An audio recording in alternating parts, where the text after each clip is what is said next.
گلاب رحمت خدا کا لے لو، گلاب رحمت خدا کا لے لو، طریقہ سے مصطفیٰ کا لے لو،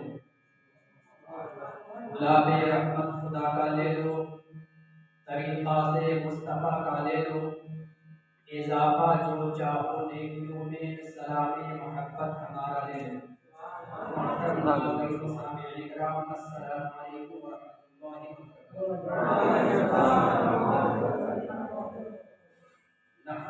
نصلي على رسوله الكريم أما بعد فأعوذ بالله من الشيطان الرجيم بسم الله الرحمن الرحيم وإذ قال ربك للملائكة إني جاعل في الأرض خليفة صدق الله مولانا العظيم وبلغنا رسوله النبي الأمين الكريم ونحن على ذلك لمن الشاهدين والشاكرين والحمد لله رب العالمين۔ محترم حضرات، بڑے ہی خوشی و مسرت کی بات ہے آج یہاں کے لوگوں نے بڑے ہی آن بان شان سے اصلاح عقائد و اعمال نامی کانفرنس منعقد کیا ہے، اور انشاءاللہ العظیم اگر یہی جذبہ بیدار رہا لوگوں کا تو ہمیشہ اسی طریقے سے اصلاح عقائد و اعمال پروگرام منعقد کیا جاتا رہے گا، اور اس پروگرام کا اصل مقصد یہ ہے کہ لوگوں کو وہ باتیں بتائی جائیں جن سے لوگ واقف نہ ہوں۔ خصوصی طور پر ہمارے مسلمان بھائی کچھ ایسے مسائل اور کچھ ایسی باتوں میں الجھ جاتے ہیں جو شرعی طور پر وہ بات کچھ اور ہوتی ہے لیکن سمجھے کچھ اور ہوتے ہیں، جس کی وجہ سے انسان آپس میں فتنہ و فساد میں پڑ جاتے ہیں، لڑائی جھگڑے میں پڑ جاتے ہیں۔ تو اس محفل میں انشاءاللہ العظیم ہمارے عقائد کی بھی اصلاح ہوگی اور ہمارے اعمال کی بھی اصلاح ہوگی، اور خاص طور سے آج ہمارے بیان کا موضوع ہے سیرت حضرت آدم علیہ نبینا علیہ الصلوۃ والتسلیم، یعنی آپ حضرات کے سامنے حضرت آدم علیہ الصلوۃ والسلام کے متعلق ان کی سیرت، ان کی حیات، ان کی زندگی بیان کی جائے گی، اور انشاءاللہ العظیم وہ باتیں بیان کی جائے گی جو شاید ہی آپ لوگوں نے کبھی سنی ہوگی، کیونکہ جو کچھ بیان کی جائے گی وہ تمام باتیں قرآن اور سنت کے مطابق ہوگی۔ اس لیے میرے ملت کے نوجوانوں، آپ حضرات سے مؤدبانہ گزارش ہے کہ آپ حضرات اطمینان و سکون کے ساتھ اپنی اپنی جگہ بیٹھے رہیں اور اپنے اذہان و قلوب کو منتشر نہ کر کے آپ حضرات اپنے ذہن کو ہماری طرف پھیر دیں اور خوب دل جمعی کے ساتھ، دلچسپی کے ساتھ ہمارا بیان سنیں۔ انشاءاللہ العظیم آپ حضرات کو بہت سارے آپ حضرات کے علم میں اضافہ ہوگا۔ اس سے قبل میں آپ حضرات سے گزارش کروں گا کہ آئیے ہم سب مل کر آقا نامدار، مدنی تاجدار، دونوں عالم کے مالک و مختار جناب احمد مجتبیٰ محمد مصطفیٰ صلی اللہ تعالی علیہ وسلم کی بارگاہ مقدسہ میں درود شریف کا نذرانہ عقیدت پیش کیجیے اور پڑھیے گا آواز بلند درود شریف۔ اللہم صلی علی سیدنا محمد صلی علیہ وسلم علیہ یا رسول اللہ صلی اللہ تعالی علیہ وسلم۔ حسن یوسف دم عیسیٰ ید بیضا داری، حسن یوسف دم عیسیٰ ید بیضا داری، آنچے خوبا ہمادارن تو تنہا داری، آنچے خوبا ہمادارن تو تنہا داری۔ حضرات محترم، خطبہ مسنونہ کے بعد ہم نے سورہ بقرہ کی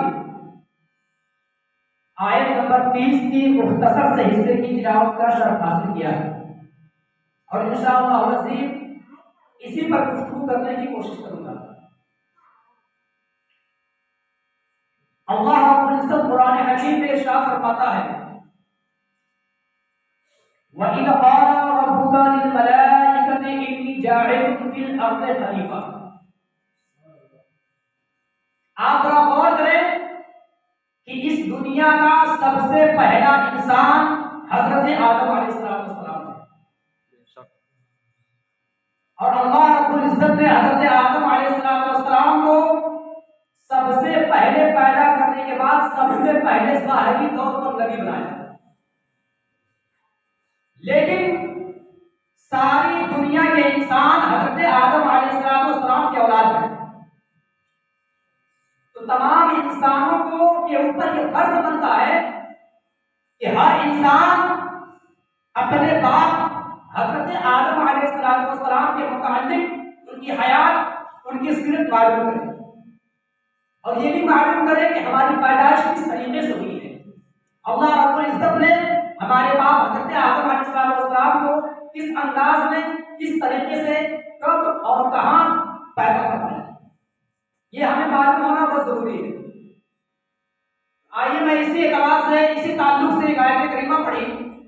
اللہ رب العزت جب حضرت آدم علیہ السلام کو پیدا فرمانے کا ارادہ کیا، پیدا کرنے کا ارادہ کیا، تو اللہ رب العزت نے پہلے فرشتوں کو اکٹھا کیا، جمع کیا، جمع کرنے کے بعد فرشتوں سے فرمایا وَإِذْ قَالَ رَبُّكَ، یعنی آقا کریم صلی اللہ تعالی علیہ وسلم کے پاس حضرت جبریل امین نبینا علیہ السلام وہ جب آقا کریم صلی اللہ تعالی وسلم کے پاس اللہ کا کلام لے کر کے آتے ہیں اور یہ پڑھتے ہیں وَإِذْ قَالَ رَبُّكَ لِلْمَلَائِكَةِ إِنِّي جَاعِلٌ فِي الْأَرْضِ خَلِيفَةً، یعنی آپ کا رب ارشاد فرما رہا ہے کہ جب آدم علیہ السلام کو پیدا فرمانا مقصد ہوا تو اللہ رب العزت نے تمام فرشتوں سے مشورہ لیا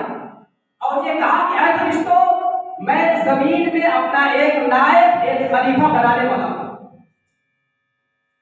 لیکن غور کرنے کی بات یہ ہے کہ اللہ رب العزت تو عالم الغیب ہے، علیم و خبیر ہے، وہ تو وما تخفی الصدور ہے، وہ تو سب کچھ جانتا ہے، سب سے زیادہ علم والا ہے، آخر اس سے مشورہ کرنے کی ضرورت کی؟ کوئی عقل والا انسان یہ سوچ سکتا ہے کہ جب فرشتے کم سمجھ والے تھے، جب فرشتے اللہ رب العزت کی پیدا کی ہوئی مخلوق ہیں، تو پھر اللہ رب العزت نے فرشتوں سے مشورہ کیوں لیا؟ یہ سوچ سکتا ہے؟ حضرات محترم، یہ خاص طور سے یہ باتیں جب انسان اپنے ذہن میں لاتا ہے تو کچھ لوگ ایسے ہوتے ہیں کم سمجھ والے، جو علم والے نہیں ہوتے ہیں، وہ اللہ رب العزت کا اعتراض کرتے ہیں کہ اللہ رب العزت نے فرشتوں سے مشورہ لیا، یہ صحیح نہیں ہے۔ لیکن حضرات محترم، آپ کو معلوم ہوگا کہ اگر حضرت آدم علیہ السلام کو پیدا کرنا مقصود نہ ہوتا تو اللہ رب العزت فرشتوں سے مشورہ نہ لیتا، فرشتوں سے مشورہ لے رہا ہے اور حضرت آدم علیہ السلام کو اس دنیا میں بھیجنا ہے، تو اس لیے اللہ رب العزت نے فرشتوں سے مشورہ لیا۔ جب فرشتوں سے مشورہ لیا تو تمام فرشتوں نے کہا کہ اے اللہ رب العزت، تو ایسے کو نبی بنائے گا، ایسے کو خلیفہ بنائے گا، ایسے کو اپنا نائب بنائے گا جو زمین میں آئے گا تو خون ریزیاں کرے گا، فتنہ فساد کرے گا، لڑائی اور جھگڑے کرے گا۔ اللہ رب العزت نے فرمایا کہ اے فرشتوں، جو کچھ میں جانتا ہوں تم نہیں جانتے، جو کچھ میں جانتا ہوں تم نہیں جانتے ہو۔ اور فرشتوں نے کہا تھا کہ اے اللہ رب العزت، ہم تو تیری تسبیح بیان کرتے ہیں، ہم تو تیری پاکیزگی بیان کرتے ہیں، اور تو ایسے بنائے بنانے والا ہے جو زمین میں خود ریزی کرے گا، جو زمین میں لڑائی جھگڑے کرے گا۔ اللہ رب العزت نے فرمایا جو کچھ میں جانتا ہوں تم نہیں جانتے۔ حضرات محترم، اگر تفصیل کے ساتھ بیان کیا جائے تو بہت زیادہ وقت چاہیے. میں خاص طور سے مختصر طور پر بیان کرنے کی کوشش کروں کہ حضرت آدم علیہ السلام کو جب پیدا کرنا مقصود ہوا تو اللہ رب العزت نے حضرت جبریل علیہ السلام جو سید الملائکہ ہیں کو حکم دیا ہے جبرائیل تم زمین پر جاؤ اور ایک مٹھی مٹی اٹھا کر لے آؤ. جب حضرت جبریل علیہ السلام اللہ کے حکم سے زمین پر آئے اور جیسے ہی مٹی اٹھانا چاہا، مٹی نے عاجزی اور انکساری کے ساتھ گریہ گزاری کرنے لگی، رونے لگی اور عرض کرنے لگی اے جبرائیل اگر آپ مٹی مجھ سے اٹھائیں گے تو میری مٹی کم ہو جائے گی اور اللہ رب العزت ایسے کو خلیفہ بنائے گا کہ جو مٹی سے بن کر کے دنیا میں خونریزی کرے گا، فساد پھیلائے گا، جھگڑے کرے گا، اس لیے میں مٹی نہیں لے جاؤں گی. یہ سن کر کے حضرت جبریل علیہ السلام واپس ہو گئے. جب اللہ کی بارگاہ میں گئے اور سارا ماجرا سنا دیا، اللہ رب العزت نے ارشاد فرمایا اے میکائیل تم جاؤ اور مٹی لے کر کے آؤ. حضرت میکائیل علیہ السلام گئے زمین پر، لیکن زمین نے پھر وہی عریضہ پیش کر دیا کہ میری مٹی کم ہو جائے گی اور مجھ سے بننے والا انسان دنیا میں خونریزی کرے گا. یہ سن کر کے حضرت اسرائیل علیہ السلام نے واپس کیا. پھر اللہ رب العزت نے حضرت میکائیل واپس ہو گئے، پھر حضرت اسرافیل کو بھیجا. جب حضرت اسرافیل علیہ السلام اس دنیا میں تشریف لائے مٹی لینے کے لیے، پھر وہی بات مٹی نے وہی عریضہ پھر پیش کیا، ابھی پھر واپس چلے گئے. تب اللہ رب العزت نے حضرت اسرائیل علیہ السلام کو بھیجا اسرائیل تم جاؤ اور زمین سے ایک مٹی اٹھا کر لے. آپ ذرا غور کریں یہ اسرائیل کون ہے؟ یہ وہی اسرائیل ہے جو روح قبض کرتے ہیں، جو سب کی جان نکالتے ہیں. اللہ رب العزت نے جیسے حکم دیا حضرت اسرائیل علیہ السلام آئے اور ایک مشت مٹی ساری روئے زمین سے ایسا اٹھایا کہ سارے روئے زمین کی فرق ان کے مٹھی میں آ گئی. زمین نے ان کا دامن پکڑ لیا، اے اسرائیل آپ مٹی نہیں لے جا سکتے. آج اس میں انتظاری کے ساتھ زمین رونے لگی، گڑگڑانے لگی، لیکن حضرت اسرائیل علیہ السلام نے مٹی سے عرض کیا ہے مٹی میں تیری بات مانوں یا خدا کی بات، میں تیری بات مانوں یا خدا کی بات مانوں، یہ اللہ کا حکم ہے، میں مٹی لے کر جاؤں گا. اب حضرت اسرائیل علیہ السلام مٹی اٹھایا اور اللہ کی بارگاہ میں لے گئے. اللہ کی بارگاہ میں لے گئے. اب چونکہ حضرت اسرائیل علیہ السلام ہی مٹی لے کر کے گئے تھے تو اللہ رب العزت نے انہی کے ذمے کو نکالنے کے لیے آپ مٹی لائے ہیں، آپ ہی کو واپس آپ ہی کو نکالیں گے. حضرات محترم جب اسرائیل علیہ السلام مٹی لے کر گئے تو اللہ کا حکم ہوا کہ اے فرشتوں اس مٹی کو لے جاؤ اور آج جہاں صفا اور مروہ پہاڑی ہے اس کے پاس رکھ دو. آج جہاں خانہ کعبہ ہے وہاں رکھ دو. رکھنے کے بعد اللہ کا حکم ہوا کہ ساری روئے زمین سے جتنے قسم کی مٹیاں ہیں سب کو جمع کرو. یہاں تک بھی فرمایا گیا کہ 60 قسم کی مٹیاں حضرت آدم علیہ السلام کے جسم میں لگائی گئی اور وہ مٹی ساری دنیا سے لی گئی تھی. اس لیے وہ مٹی کچھ سفید تھی، کچھ سرخ یعنی لال تھی، کچھ سیاہ یعنی کالی مٹی تھی اور کچھ ایسی مٹیاں تھی جو نہ سیاہ تھی نہ کالی تھی یعنی اس کے مائل کی طرف تھی. اب تمام قسم کی مٹیاں اٹھائے اور کچھ مٹیاں نرم تھی، کچھ مٹی کڑی تھی یعنی زمین کڑی تھی اور کہیں پہ نرم زمین تھی اور کہیں سے کچھ مٹیاں طیب تھی، پاک تھی، کچھ گارا ٹائپ کا پانی تھا اور مٹی تھی. اس لیے جب حضرت اسرائیل علیہ السلام جب وہاں لے گئے تو اللہ رب العزت کا حکم ہوا کہ اس کو ہر قسم کے مختلف پانی سے گودھو. جب اس کو گودھا گیا اس کے بعد وہاں رکھ دیا گیا تو ایک ٹیچر ٹائپ کا بن گیا. اس کے بعد اللہ رب العزت نے اسے مختلف ہوا چلائی. اس کے بعد اللہ رب العزت نے 40 روز تک اس پر بارش برسایا. 40 روز تک بارش برسایا. ایک دن بارش صرف خوشی کی برسی تھی اور 39 دن اس پر غم اور رنج کی بارش ہوئی. اب یہی کہ میں آپ کو ایک سبق دینا چاہتا ہوں کہ انسان سب سے زیادہ دنیا میں زیادہ سے زیادہ رنج میں رہتا ہے، غم میں رہتا ہے، زیادہ تر پریشان رہتا ہے. آخر وجہ کیا ہے؟ یہی وجہ ہے کہ آدم علیہ السلام کے زمین پر، اس مٹی پر 39 دن رنج اور غم کی بارش ہوئی تھی، صرف ایک دن خوشی کی بارش ہوئی تھی۔ اس لیے ہمیں خوشیاں کم ملتی ہیں اور غم زیادہ ملتے ہیں۔ اور انسانوں میں کچھ لوگ گورے ہوتے ہیں، کچھ لوگ کالے ہوتے ہیں، اور کچھ لوگ یہاں تک کہ نہ گورے نہ کالے، سرخ ٹائپ کے ہوتے ہیں۔ کیوں؟ اس لیے کہ آدم علیہ السلام کے جسم میں یہ تمام مٹیاں لگی تھی، جیسے جیسے مٹی لگائی گئی تھی ویسے ویسے انسان پیدا ہوتے ہیں۔ اور کچھ مٹیاں نرم جگہ سے لی گئی تھی، نرم زمین سے، کچھ سختی سے، اس لیے انسان کچھ سخت ہوا کرتے ہیں، کچھ نرم دل انسان ہوا کرتے ہیں۔ اسی لیے کچھ ناپاک انسان ہوا کرتے ہیں، کچھ پاک ہوا کرتے ہیں۔ اس کا مطلب ناپاک کافر ہے۔ اللہ رب العزت نے قرآن میں فرمایا ہے کہ کافر ناپاک ہے، یعنی ناپاک مٹی کو ملی جس سے کافر پیدا ہوئے، اور جو پاک ملی وہ مومن پیدا ہوئے۔ حضرات محترم، اس طریقے سے جب مٹی تیار ہو گئی، اللہ رب العزت نے جب اس پر ہوا چلایا، جب وہ سوکھ کر کے بالکل بجنے لگی مٹی، کھٹکھٹانے والی مٹی ہو گئی، تب اللہ رب العزت نے اس مٹی کو منگایا اور جنت میں منگایا۔ ایک روایت کے مطابق یہ آدم علیہ السلام کا پتلا زمین پر بنایا گیا، لیکن زیادہ معتبر طور جنت میں بنایا گیا۔ جب اللہ رب العزت نے اس مٹی کو منگایا، اس کے بعد اپنے دستے قدرت سے آدم علیہ السلام کے پتلے کو بنایا۔ آپ غور کریں، جب اللہ رب العزت نے حضرت آدم علیہ السلام کے پتلے کو تیار کر دیا تو فرشتے کبھی ایسی صورت دیکھے نہیں تھے۔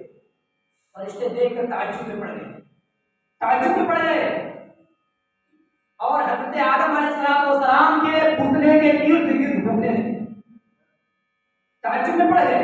حضرات محترم، اللہ رب العزت نے اب حضرت آدم علیہ السلام کے جسم میں روح داخل کرنا چاہا کہ روح داخل ہو جائے، لیکن حضرات محترم، جیسے ہی اللہ رب العزت نے حضرت آدم علیہ السلام کے جسم میں روح داخل کرنا چاہا، فوراً ہی روح آدم علیہ السلام کے پتلے کے پاس جا کر کے رک گئی، اندر نہیں داخل ہو رہی ہے۔ اللہ رب العزت نے تب جا کر کے نور محمدی کو داخل، جب نور محمدی کو اس میں داخل فرمایا، پیشانی میں داخل فرمایا، جب روشنی اندر چلی گئی، تب جا کر کے روح داخل ہونا شروع ہوئی۔